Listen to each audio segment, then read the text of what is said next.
안녕하세요, 케이블자입니다. 시청하시기 전에 구독하기, 좋아요, 알람 설정, 멤버십까지 부탁을 드리도록 하겠습니다.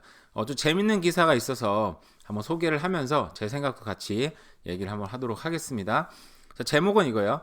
자, millennial had the largest drop in the home ownership race over decade. 주카사에서 발표를 했는데 밀레니얼 세대가 주택 소유율이 지금 뭐 가장 빠르게 떨어지고 있다. 광범위하게 떨어졌다. 뭐 여러 가지 뭐 표현할 수 있겠지만 밀레니얼 세대는 좀 세대가 굉장히 커요. 그러니까 20대 후반부터 40대 초반까지 그 아우르는 어떻게 보면 좀 굉장히 큰 세대를 이제 우리가 밀레니얼 세대라고 표현하더라고요. 보니까 그냥 쉽게 표현하기 위해서 좀 젊은 세대라고 표현하겠습니다. 40대 초반 이하의 좀 상대적으로 좀 젊은 세대가 주택 소유율이 가장 많이 떨어졌다.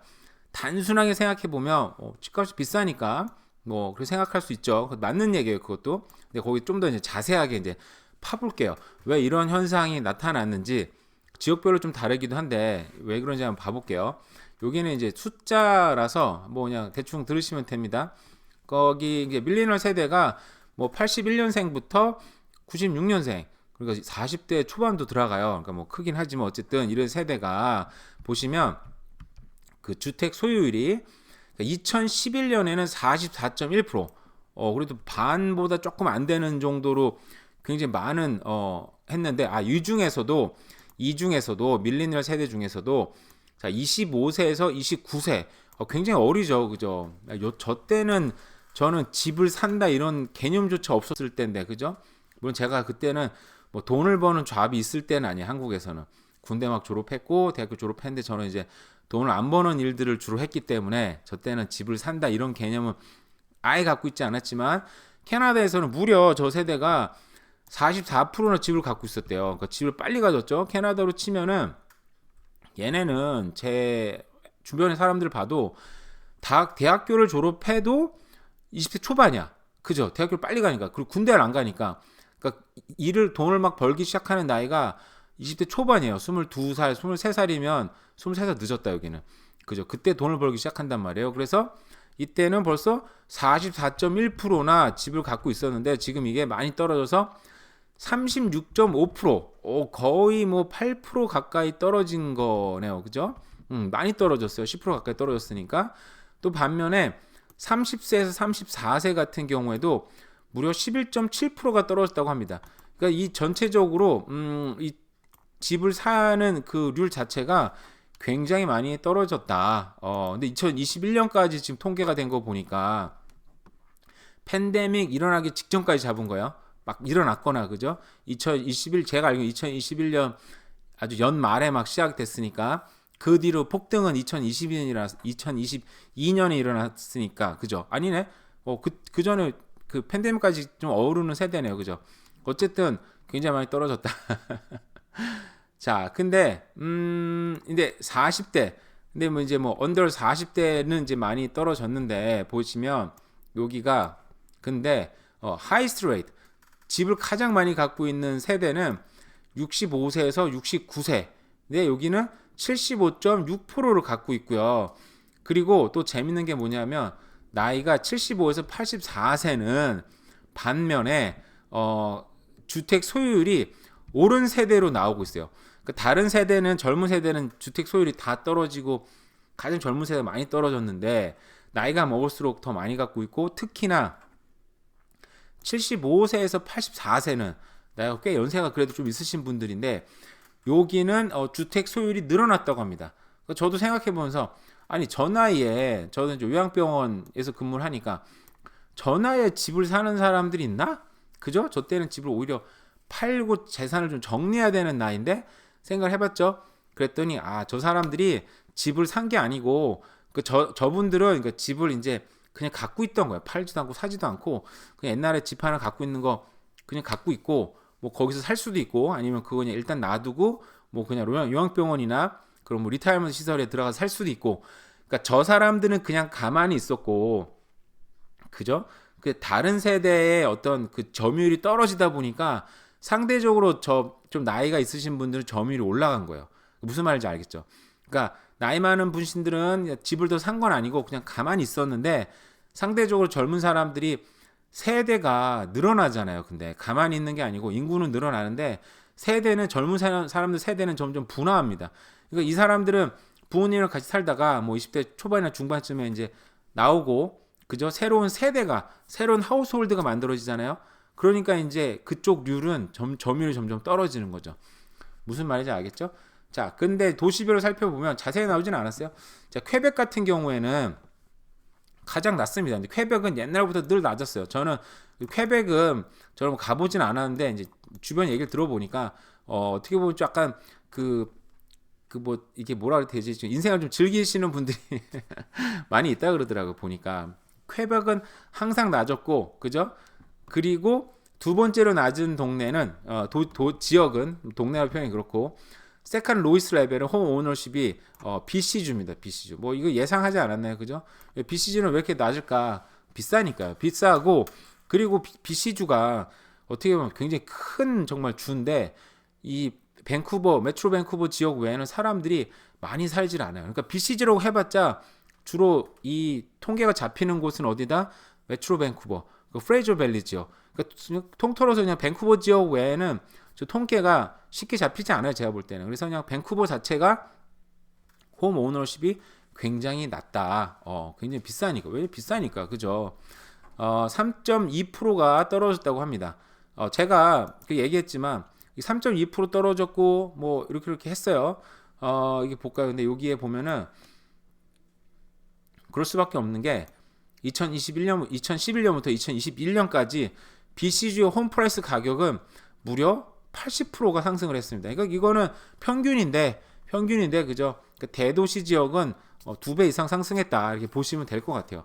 그러니까 당연히 집값은 비싸졌고 하우스홀드는 많아졌는데 당연히 젊은 사람들이 집을 사지 못하니까 하우스 소유율은 굉장히 떨어졌다라고 볼 수 있는 거죠. 다른 그래프들 보면서 좀 더 자세히 얘기를 해볼게요. 자, 여기 근데 하우스 오너십이 가장 좋은 동네가 있습니다. 동네랜다 가장 좋은 곳이 있습니다. 다른 뉴 브론즈윅도 도 높고 뉴펀들랜드 높고 막 하는데 전통의 강자 하우스 소유율이 늘 70% 이상을 유지하고 있는 곳은 어디입니까? 네, 알버타주와 사스카툰입니다. 알버타주와 사스카툰은 지금 항상 좀 떨어지긴 했지만 그래도 70% 이상 가장 높은 주택 소유를 갖고 있는 주 그리고 도시 그 중에서도 네, 캘거리가 좀 가장 이제 좀 높더라고요. 보니까 좀 자세한 건 또 계속 볼 텐데 자, 홈 오너십이 이제 전체적으로 아까 이제 말로만 하니까 좀 잘 안 와닿잖아요. 그죠? 이 그래프로 잘 정리된 데가 있더라고요. 보니까 전체적으로 다 떨어졌어요. BC주 같은 경우는 70%에서 이거는 이제 전체 연령대입니다. 이거 뭐 20대만 포함하는 게 아니고 거기서 3.2% 떨어졌고 근데 알버타도 떨어졌어요. 그래도 70%를 갖고 있다. 사스카투안도 그렇고 마니토바는 70%인데 67% 떨어졌고 근데 반면에 온타리오 같은 경우에는 71%꽤 높았죠. 근데 여기도 78% 68.4% 떨어졌고 퀘벡은 큰 변화가 워낙 낮았는데 큰 변화가 없다. 뭐 그냥 얘네들이 이 사람들은 좀 더 인생을 즐기는 뭐 그런 것 같다고 볼 수 있고요. 그리고 여기 보시면 소유율은 제가 찾아보니까 캐나다 통계청에서 나온 자료인데 2007년에 65.7%인데 그래프 딱 보시면 거의 차이가 없지 않습니까? 그죠?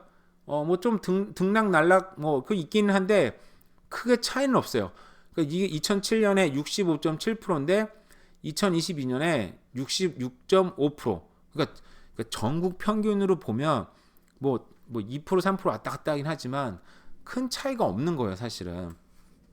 그러니까 아까도 말씀드렸지만 이게 왜 그런다? 이게 뭐 때문에 그런다? 결국은 이 세대가 이제 젊은 세대층이 이제 분화가 됐고 여기 제가 그래프 찾아놨습니다. 봐볼게요. 자, 보시면 제목이 그거예요. 자, number of household and average number of people per household 떨어지는 거예요. 자, 보시면 여기 보십시오. 빨간색이 자, average number of people per household. 자, 옛날에는 6명 이상이 살았고요. 우리가 흔히 아는 이제 60년 70 들어오면서부터는 이제 4명 미만으로 줄었고 지금은 2명, 2.5명이잖아요. 지금 2021년 자료가. 이게 더 줄 수는 있지만 비슷하지 않을까 싶어요. 그러니까 2명이 살거나 자식 1명 확 줄었죠. 그죠? 확 줄었는데 이게 파란색 그래프 넘버 하우스홀드는 이런 작은 세대가 지금 1200만 명이 넘었습니다. 그러니까 이 점점 하우스홀드는 지금 분화되고 있고 넘버는 그리고 또 작아지고 있어요. 우리 핵가족 막 이런 표현을 썼잖아요. 그죠? 결국은 뭐냐 이게, 그러니까 집을 살 수 있는 능력 자체가 돈도 없고 뭐 인터레스트도 비싸서 뭐 모기지도 비싸서 살 수는 없지만 이 가족을 구성하는 명수 자체가 줄다 보니까 집을 사기가 더 힘들어지는 거죠. 무슨 말인지 알겠죠? 그러니까 이 장년층 같은 경우에는 집을 사지 않고 가만히 있었고 아까도 얘기했지만 사람이 늘어나다 보니까 집 살 능력이 점점 떨어지는 거예요. 그래서 보니까 메이저 시티 같은 경우는 캘거리 옛날 좀 자료긴 합니다. 보세요. 2006년에 캘거리가 가장 높고요. 그리고 토론토, 밴쿠버도 뭐 낮진 않아요. 뭐 66.6%, 66.5%. 근데 이게 다른 전 세계 도시, 그러니까 예를 들어 파리 같은 경우는 33.2%밖에 안 됩니다. 왜 이렇게 낮죠 세상에? 와, 뭐 비싸기도 하겠지만 뭐 저기 아무래도 프랑스 분위기 자체가 제가 알기로는 좀 더 개인주의라서 뭐 꼭 하우스를 사야 되냐, 렌트해도 된다. 하지만 너무 낮은데요, 그죠? 어쨌든 일본 같은 경우도 44.6%. 그러니까 이게 보시면 뭐 로스앤젤레스도 50% 미만. 대부분 대도시도 미국 큰 대도시가 뭐 50% 안짜리 왔다 갔다 하고 있는데 토론토하고 밴쿠버는 무려 66.6%, 63.7%. 그러니까 결국 우리가 같은 세계적인 대도시에 살고 있지만 캐나다가 집에 대한 어떤 집착이 되게 강하다. 집에 대한 어떤 그 소유욕이 굉장히 강한 나라다. 그러니까 당연히 다른 데보다 밴쿠버, 토론토가 집값이 비쌀 수밖에 없다. 정말 이게 참 이런 또 재밌는 자료가 있었어요. 여기 쭉 내려보시면 또 딴 것도 있는데 그 와중에 캘거리 73.0% 가장 높습니다. 그러니까 집을 살려면 일단 그러니까 캐나다는 집을 사고 싶은 욕망이 좀 강한 나라인데 그래서 집을 살려면 어디로 가야 됩니까? 캘거리로 가야 됩니다. 캘거리나 뭐 세인트 존슨이나 뭐 위니펙 이런 데도 싼데 그죠? 에드몬튼도 싼데 그래도 캘거리가 가장 주택 소율이 높네요. 희한하게. 왜 캘거리 높을까? 새로 찾아놓지 않지만 다른 도시보다도 소득 수율이 좀 더 높고요. 그죠? 집값도 비싸지 않은데 소득 수준도 좀 높고 그래서 제가 뭐라 그랬어요. 이제 캘거리 제가 15년 가까이 살았다 그랬잖아요. 캘거리에는 다른 대도시에 없는 그런 팝업 스토어라 그러나요? 그리고 굉장히 많아요. 그러니까 여기서 캘거리 테스트를 해보고 잘 된다 싶으면 뭐 토론토나 밴쿠버로 오는 거예요. 그래서 저는 옛날에 밴쿠버에서 이렇게 놀러 온 사람들이 캘거리에는 막 이런 스토어 뭐였죠? 그 화장품 그 기억이 안 나네요. 갑자기 화장품 하는 거 그리고 백화점에 이제 그런 스토어들 이런 것들이 밴쿠버에 없다 그러더라고요. 저 놀랐어요. 왜 대도시에 없지? 그랬는데 캘거리에는 다 있었어요. 왜냐하면 여기서 테스트를 해보고 딴 데를 가봤으니까 그만큼 소득 수준도 높고 젊은 사람도 많고 그런 도시입니다. 그래서 오늘 이야기는 결론을 다시 얘기하면 상당히 젊은 세대가 집 소유율이 떨어지고 있다. 근데 그게 그렇다고 해서 캐나다 전체 주택 소유율 자체가 큰 변화는 없다. 그죠? 결국은 뭐냐? 하우스가 지금 점점 많아지고 있고 이민자도 지금 많아지고 있죠. 그죠? 그리고 독립이민 할 때도 저도 이제 집사람하고 애기 한 명이 데리고 왔었는데 젊은 세대들이 독립이민 하려고 많이 들어오고 있고 그죠? 하우스 세대는 점점 분화되고 그러니까 젊은 사람들이 집을 못 사고 젊은 사람 늘어나다 보니까 통계적으로는 젊은 사람들 주택 소유율이 낮아지고 있고 나이 많으신 분들 같은 경우에는 집을 사지는 않았지만 제가 볼 때는 집을 사지는 않았지만 집이 그냥 갖고 그대로 살다 보니까 다른 세대 점유율이 떨어지다 보니까 점유율이 높아졌다. 근데 결국은 이제 이 나이 많으신 분들도 그죠? 이제 나이가 드시면 어떻게 합니까? 이거 제가 차려는 자료가 아니네요. 결국 나이 드시면은 결국은 이제 그 집을 이제 뭐 자식들한테 양도하거나 아니면 유산을 물려주거나 이제 하겠죠. 그러면 이제 그 소유를 좀 바뀌긴 할 테니까 어쨌든 간에 뭐 이런 있습니다. 그래서 젊은 사람들도 결국은 집을 사기가 쉽지 않으니까 누가 도와줘야 되냐? 제가 볼 때는 이제 집안에서 전체적으로 집 사기 너무 어렵잖아요. 집에서 전체적으로 계획을 갖고 집을 살 수 있는 어떤 플랜을 같이 짜면서 세대 간에 이제 소통을 하면서 집을 사야 되지 않을까라는 생각이 들었어요. 이거에 대해서 자세한 얘기는 내일 한번 다뤄보도록 하겠습니다. 어쨌든 생각보다 얘기가 좀 길어졌어요. 좀 쓸데없는 얘기였던 것 같기도 하고. 어쨌든 남은 하루도 잘 보내세요. 감사합니다. 네, 안녕하세요. 케부자입니다. 시청하시면 구독하기, 알람 설정, 멤버십까지 부탁을 드리겠습니다. 오늘 또 재밌는 기사가 있어서 한번 보고요.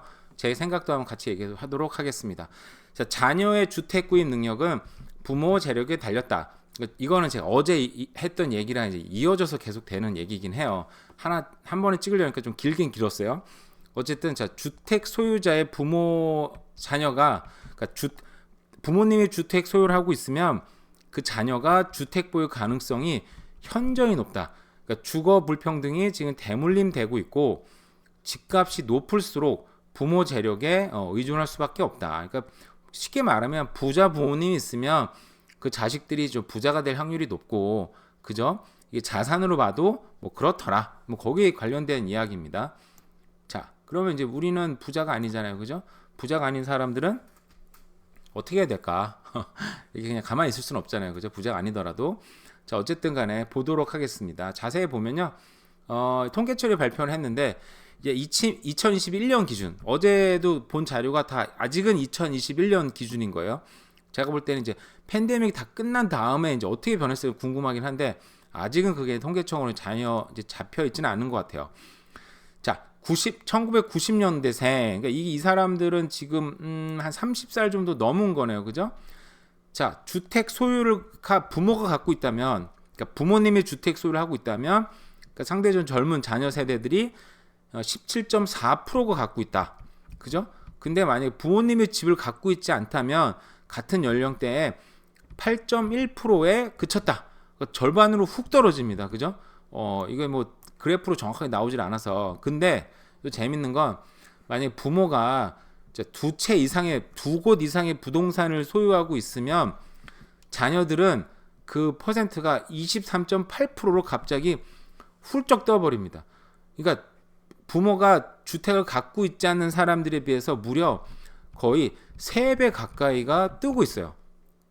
그러니까 저는 이게 이제 그냥 단순히 부모가 뭐 예를 들어서 부동산을 좀 갖고 있는 부자니까 자녀들도 저렇게 돈을 물려줘서 뭐 부자가 됐다, 뭐 이렇게 표현할 수도 있는데, 뭐 제가 이제 개인적인 생각일 뿐이에요. 생각을 해보면 아마 이 사람들은 뭐 아무래도 재정적으로 여유가 있을 수도 있는데, 제가 볼 때는 아마 자식들한테도 아마 자기가 갖고 있는 생각이나 아마 교육을 아마 비슷하게 시켰을 것 같아요. 저도 그런 얘기 많이 하거든요. 우리도 이제 대학교를 가고, 예를 들어 학교를 가서 직장을 잡으면 뭘 해야 되냐? 집을 사자. 집을 어떻게 살까? 집을 살 걸 한번 생각을 해보자. 이런 얘기를 좀 가끔씩 하거든요. 보면 아마 그런 생각들이 아마 자연스럽게 넘어가서 단순히 돈을 줘서 집을 사는 것도 있겠지만, 아마 그런 자기들의 어떤 생각들, 부동산을 통해서 아무래도 좀 자산을 잃었겠죠. 그런 사람들이 그런 생각을 자연스럽게 좀 제가 볼 때는 이 불평등이, 주거의 불평등이 대물림 된다는 게 어떤 경제적인 어떤 그런 지식이나 어떤 그런 그 논리까지 같이 이제 대물림이 되지 않나라고 생각을 하고 있어요. 그죠? 자,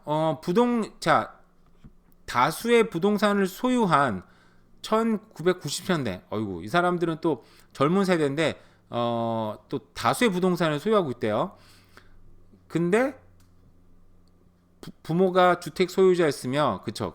부모가 이제 이 사람들은 부모 자체가 또 주택 소유자였고, 자, 부모가 주택 미소유자인데 다수의 부동산을 소유한 사람들은 10%. 이게 무슨 말이에요? 제가 지금 말을 막 버벅거리고 있는데 아까 읽었는데 지금 이해가 안 됐나 봐요. 그러니까 어쨌든 부모가 다수의 부동산을 소유하고 있으면 그 자녀들도 다수의 부동산을 소유한 사람들이 51.8%, 어마어마하죠. 근데 부모가 부동산이 없는데 부동산을 다수를 소유하고 있는 사람은 10%. 그러니까 무려 여기서는 5배가 차이가 납니다. 그러니까 결국은 이 사람들은 제가 볼 때는 좀 부를 좀 대물림 받지 않았을까라는 생각이 들긴 들어요, 확실히. 그러니까 어쨌든 간에 이 굉장히 큰 차이가 자식 세대에서도 벌어지고 있다. 그리고 또 문제는 뭐냐면 자, 주택을 소유하고 있는 사람들은 그 자녀들하고도 그 자녀 소득이 차이가 많이 난다고 합니다. 그러니까 결국 주택을 소유하고 있는 사람들은 단지 부자라고 볼 수도 있겠지만 경제적 어떤 그런 교육이나 이런 것들도 자식들한테 많이 지금 해주고 있다라는 생각이, 원래는 제가 이것만 보는 게 아니고 한 작년에 얘기했나요? 작년에도 많은 리포트를 제가 보고를 했을 때 이런 게 있었어요. 이런 얘기들이. 그러니까 주택을 소유하고 있는 사람들이 좀 더 많은 교육이나 아니면 그 경제적인 관념이나 이런 것들이 많이 대물림되고 있다라고 하는 거죠. 결국 조사 결과는 결국은 부모의 재력과 성인 자녀의 주택 보유 여부는 큰 연관이 있었고, 부모의 재력이 자녀에게 상당한 수준의 경제적 이점을 주는 만큼 주거 불평등은 세대를 넘어서 이어지고 있다. 뭐 부모님의 부모로서의 어떤 목적이 내 자녀들을 좀 잘 먹고 잘 살게 해주는 그런 목적이 굉장히 크잖아요, 그죠? 그래서 이런 부모 세대가 주택이 있으면 자녀들이 그 어떤 연소득이 한 6,000달러가 높더라. 1년에 6,000달러면 굉장히 큰 건데요, 그죠? 나름대로. 그래서 그 정도의 어떤 소득 수준 차이도 난다라고 볼 수가 있겠습니다. 그래서 뭐 BC주 같은 경우에는 주택 소유자가 뭐 젊은 세대는 14.1%로 가장 낮다. 왜? 비싸니까, 그죠? 비싸요. 자, 여기에도 관련된 얘기를 해보면, 자 도시별로 뭐 연령대별로 연령대별로 이제 얼마나 빚을 갖고 있는지, 뎁트가 얼마나 많은지에 얘기에 관련된 얘기인데, 대체적으로 46세에서 55세 가장 많습니다. 그러니까 뭐 이때가 가장 돈을 왕성하게 벌 때고 하지만 자녀들도 이제 막 성장할 때고 또 집을 또 가장 많이 샀을 때잖아요, 저 때가. 근데 이거는 모기지가 포함되지 않은 금액이에요. 모기지가 포함되지 않더라도 저 세대가 가장 빚이 많고 젊은 세대일수록 뭐 가장 빚이 적긴 적다. 근데 이게 시티별로 보면 여기 보시면 여기 밴쿠버하고 토론토가 의외로 다른 도시들에 비해서 빚이 특히 토론토는 많이 낮아요. 밴쿠버도 낮고 그리고 상대적으로 빚이 많은 도시가 캘거리. 옛날에 한번 얘기했죠. 캘거리가 집값이 지금 많이 오르긴 하지만 어떤 경제 위기가 왔을 때 가장 크게 타격받는 도시가 알버타주기도 하다. 왜냐하면 빚이 많으니까. 특히나 폴트 맥머리는 뭐 전국 중에서도 압도적으로 높습니다. 폴트 맥머리만 따지면 사실은 그 인컴이 가장 높은 도시이기도 해요. 왜냐면 젊은 사람들이 가스앤 오일 컴퍼니 많이 취업하다 보니까 돈도 많이 버는데 빚도 굉장히 많고 좀 흥청망청 쓰는 건가요? 그렇지 않을 텐데, 그죠? 제 생각입니다. 그래서 어쨌든 간에 이런 뭐 또 있고요. 뭐 알버타 자체가 다른 도시보다 훨씬 더 뎁트율이 높죠. 그리고 보시면 아까도 얘기했지만 브리티시 콜롬비아 BC주나 온타리오주 같은 경우도 뭐 다른 주보다 크게 높지 않아요. 그러니까 이 모기지도 많이 받아야 되는 도시고 또 주거 환경이 비싼데도 불구하고 상대적으로 좀 부자들이 이제 많이 살고 있는 도시다라고 볼 수 있겠죠. 이 그래프는 원래 제가 설명하는 거랑은 맞진 않은데 그냥 볼 게 없어서 찾다가 못 찾아 갖고 왔어요. 자, 여기는 이제 아까 우리가 오늘 말 주제는 이런 거잖아요.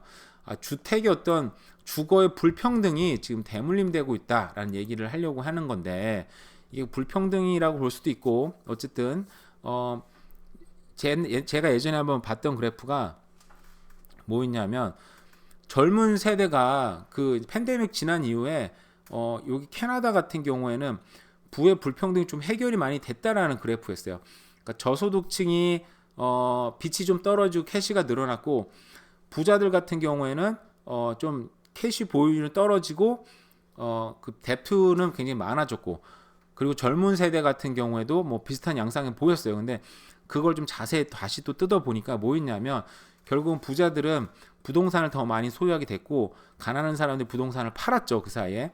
그 젊은 사람들도 빚이 늘어났다 했는데 따져 보니까 빚이 많이 늘어난 세대들은 젊은 세대들 중에서도 집을 산 사람들, 부모가 근데 그 부모들이 좀 부자였어요. 그러니까 부자 부모들을 갖고 있는 젊은 세대들이 집을 많이 사게 된 거죠. 팬데믹 기간을 통해서. 결국은 뭐냐? 그러니까 이 결국 부자들이 자녀들한테 돈을 물려줘서 집을 사게 만든 거죠.